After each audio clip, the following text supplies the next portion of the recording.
John Paul രണ്ടാമൻ പാപ്പയാണ് എനിക്കിഷ്ടമുള്ള വിശുദ്ധൻ.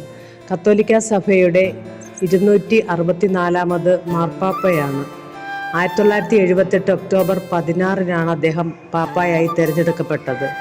2005 ഏപ്രിൽ 2 വരെ ഈ പദവി വഹിച്ചു. ജോൺ പോൾ രണ്ടാമൻ പാപ്പായുടെ ജനനനാമം കരോൾ ജോസഫ് വോയ്റ്റില എന്നായിരുന്നു. ജോൺ പോൾ രണ്ടാമൻ പാപ്പായുടെ സേവനകാലം വളരെ വിപുലവും ഇന്നത്തെ യൂറോപ്യൻ ചരിത്രത്തിൽ നിർണായകവുമായിരുന്നു.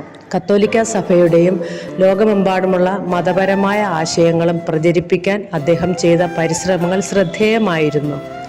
2014 ഏപ്രിൽ 27 ഫ്രാൻസിസ് പാപ്പ അദ്ദേഹത്തെ വിശുദ്ധനായി പ്രഖ്യാപിച്ചു.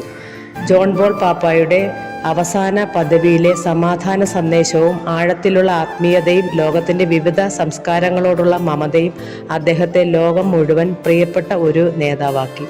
പരിശുദ്ധ കത്തോലിക്ക സഭയിൽ അദ്ദേഹം നൽകിയ ഒരു പ്രധാനപ്പെട്ട നേട്ടമായിരുന്നു പ്രകാശത്തിൻ്റെ രഹസ്യങ്ങൾ നമുക്ക് നൽകിയത്.